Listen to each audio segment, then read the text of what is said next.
Di tengah pesatnya perkembangan zaman dan maraknya isu-isu strategis kontemporer dapat menimbulkan ancaman, gangguan, hambatan, serta tantangan bagi bangsa kita. Pemaknaan terhadap wawasan kebangsaan dan semangat bela negara menjadi hal yang sangat penting untuk terus digelorakan. Wawasan kebangsaan tidak hanya tentang memahami jati diri bangsa, tetapi juga bagaimana kita sebagai warga negara mampu menjaga persatuan, menghormati keberagaman, dan berkontribusi dalam menjaga keutuhan Negara Kesatuan Republik Indonesia. Melalui wawancara ini, kami ingin menggali lebih dalam bagaimana nilai-nilai kebangsaan dan bela negara dapat diimplementasikan dalam kehidupan sehari-hari, khususnya oleh 3 elemen penting bangsa, yaitu aparatur sipil negara, TNI atau Polri, dan mahasiswa yang memiliki peran strategis dalam menjaga stabilitas dan ketahanan nasional. Untuk itu, mari kita simak bersama wawancara dengan para narasumber yang akan berbagi pandangan, pengalaman, dan harapan mereka tentang pemaknaan wawasan kebangsaan dan bela negara di tengah maraknya isu strategis kontemporer.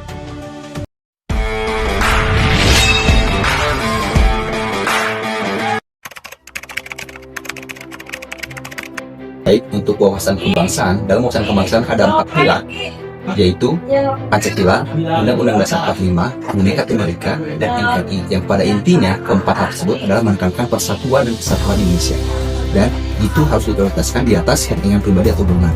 Nah, dalam menerapkan tugas keseharian saya di lingkup Setda ini di Kabupaten Subang, saya senantiasa tidak akan membeda-bedakan rekan kerja. Begitupun dengan yang ingin datang kepada kantor saya untuk dilayani. Dalam pelayanan publik, saya tidak akan membeda-bedakan, baik itu dia dari mana, agamanya apa, latar belakangnya seperti apa, saya tidak akan membeda-bedakan hal tersebut. Demi apa? Demi menjaga persatuan dan kesatuan bangsa. Adapun untuk konteks bela negara, dalam bela negara kan ada poin penting ya, bahwa kita harus senantiasa rela berkorban, baik dari segi waktu, tenaga, materi, atau sebagainya. Nah, dalam keseharian saya sebagai ASN, terkadang ada pekerjaan atau tugas yang tidak bisa dikerjakan selama jam kerja, namun harus diselesaikan pada hari itu, tidak bisa ditunda untuk esok hari, sehingga diperlukanlah lembur. Nah, saya senantiasa untuk berlembur, baik itu lembur di kantor ataupun dibawa pekerjaannya ke rumah. Nah, itu merupakan bentuk rela berkorban.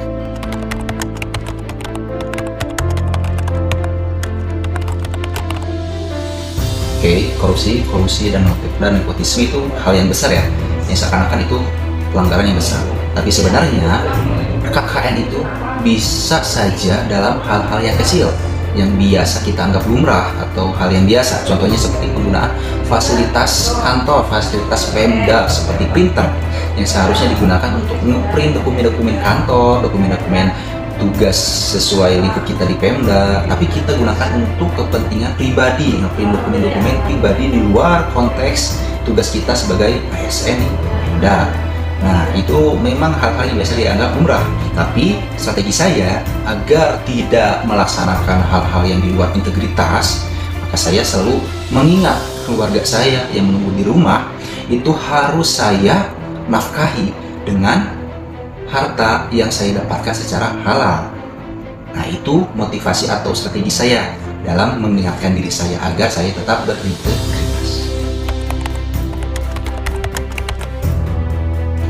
Baik, saya sekarang sedang bertugas di bagian organisasi Setda Kabupaten Subang, di mana bagian organisasi itu adalah yang mungkin paling sering mengadakan rapat, bimbingan teknis, dan hal-hal yang lainnya, karena memang harus secara langsung melaksanakan koordinasi dengan setiap perangkat daerah. Nah, bagaimana strategi saya menerapkan agar nasionalisme ini diterapkan di lingkungan kerja saya?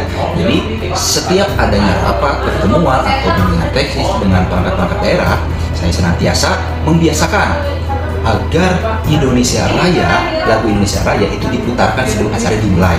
Jadi setiap peserta rapat ataupun bingkai itu terlebih dahulu berdiri semua serempak mendengarkan dan menyanyikan lagu kebangsaan Indonesia Raya. Agar apa? Agar tumbuh nasionalisme, tumbuh cinta terhadap Indonesianya dari setiap yang hadir pada acara tersebut. Baik, sinergitas antara ASN, aparat keamanan, dan mahasiswa itu seharusnya berjalan beriringan dan saling melengkapi. Karena ASN sebagai pelaksana kebijakan, tentunya pasti melaksanakan kebijakan yang belum tentu itu kebijakannya pro kepada masyarakat atau tidak pro kepada masyarakat. Yang seharusnya itu dikritisi oleh siapa? Oleh mahasiswa salah satunya. Dan mahasiswa itu harus memiliki pemikiran-pemikiran yang kritis yang dibutuhkan untuk mengkritisi kebijakan yang memang dirasa kurang pro kepada masyarakat. Nah, akan tetapi dalam pelaksanaannya kadangkala baik itu dari mahasiswa atau dari masyarakatnya, jika ada kebijakan yang dirasa kurang pro kepada masyarakat, tentunya orang mahasiswa ini berdemo kepada pemerintah untuk merubah kebijakan tersebut. Nah, sebagai penengahnya, sebagai penjaga keamanan dan stabilitas, tentunya dibutuhkanlah aparat keamanan. Sehingga jika aparat keamanan, mahasiswa, dan ASN atau pemerintah itu saling berkolaborasi, tentunya akan menjadi sebuah kolaborasi atau sinergitas yang bagus. Baik, ini sangat menarik bahwa sebagaimana yang kita juga sama bahwa pemerintah Indonesia menginginkan bahwa tahun 2045 ini Indonesia menjadi negara emas. Indonesia emas 2045 yang tentunya 2045 nanti akan diisi oleh generasi-generasi muda yang sekarang, sehingga harapannya adalah teruslah belajar tentang apapun, tapi tidak cukup hanya dengan belajar saja. Generasi muda juga harus menemukan rasa cinta tanah airnya, rasa bela negaranya untuk Indonesia ini. Karena percuma jika kita memiliki generasi muda yang pintar namun kurang cintanya terhadap Indonesia, pasti nanti pahit-pahitnya kemungkinan ingin pergi ke luar negeri gitu kan, untuk mencari penghidupan yang lebih bagus lagi. Nah, hal tersebut bisa ditangkis nih dengan adanya cinta kita terhadap air, terhadap Indonesia.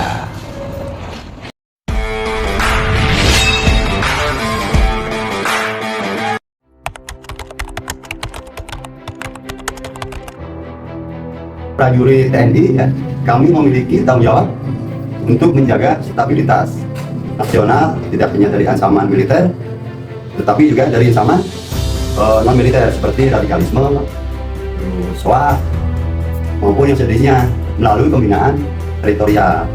TNI aktif membangun kedekatan dengan masyarakat, memberikan edukasi tentang pentingnya persatuan serta menumbuhkan kesadaran untuk lebih bijak dalam menyikapi informasi yang beredar. Kami juga terus berkoordinasi dengan aparat pemerintah dan tokoh masyarakat agar upaya pencegahan dapat berjalan efektif. Semua langkah ini dilakukan secara persuasif, edukatif, dan tetap menjunjung tinggi netralitas serta profesionalisme TNI. Sinergi antara masyarakat sipil dan aparat keamanan sangat penting untuk memperkuat semangat bela negara. Bela negara bukan hanya tugas TNI dan Polri, tetapi menjadi tanggung jawab seluruh warga negara melalui kerjasama dan komunikasi yang baik. Masyarakat dapat berperan aktif dalam menjaga lingkungan melawan penyebaran paham yang memecah belah serta menumbuhkan rasa cinta tanah air.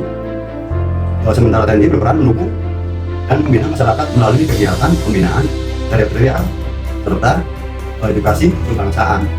Dengan sinergi yang kuat dan saling percaya, semangat bela negara akan tumbuh lebih kokoh di tengah kehidupan bermasyarakat. Dari sisi TNI, ya, kami memiliki berbagai program pembinaan yang bertujuan menanamkan wawasan kebangsaan dan semangat cinta tanah air kepada generasi muda melalui kegiatan seperti pelatihan bela negara, pembinaan karakter, terus sosialisasi di sekolah-sekolah atau kampus, serta kemitraan dengan organisasi kepemudaan yang ada di wilayah. Kami berupaya menumbuhkan rasa bangga sebagai bagian dari bangsa Indonesia.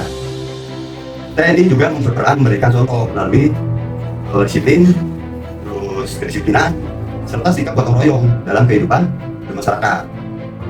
Harapannya generasi muda kita tidak hanya mencintai tanah air secara emosional, tetapi juga siap berkontribusi nyata bagi kemajuan bangsa. TNI menyadari bahwa perkembangan teknologi dan arus globalisasi membawa banyak perubahan dalam masyarakat, khususnya generasi muda. Memandang nilai kebangsaan, karena itu kami terus menyesuaikan strategi pembinaan ideologi dan nasionalisme dengan pendekatan yang lebih modern dan komunikatif. Salah satunya melalui pemanfaatan media digital, konten edukatif, serta kolaborasi dengan lembaga pendidikan, dan komunitas untuk menyebarkan nilai cinta tanah air secara positif. TNI juga berupaya hadir lebih dekat dengan masyarakat melalui kegiatan pembinaan teritorial yang adaptif terhadap perkembangan zaman. Dengan cara ini, nilai ideologi Pancasila dan semangat nasionalisme dapat terus hidup dan relevan di tengah tantangan era digital saat ini.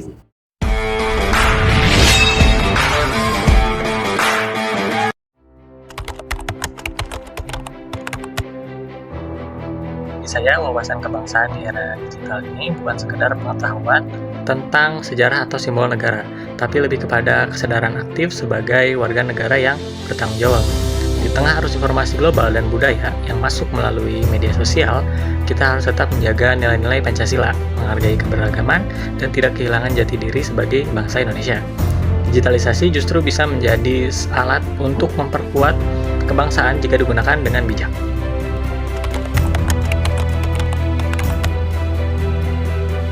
Bela negara itu luas maknanya. Sebagai mahasiswa, kita bisa berkontribusi melalui prestasi akademik, kegiatan sosial, dan menjaga etika dalam berkomunikasi di ruang digital. Misalnya melawan hoax, menyebarkan konten edukatif, atau terlibat dalam program pengabdian ke masyarakat. Semua itu adalah bentuk bela negara yang relevan pada masa ini dan kondisi saat ini tanpa harus turun ke medan perang.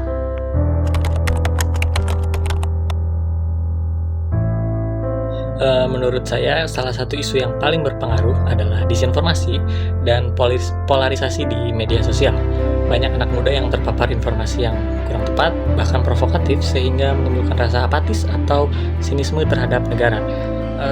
Kalau tidak dibarengi dengan literasi digital dan pemahaman kebangsaan yang kuat, semangat nasionalisme bisa terkikis secara perlahan.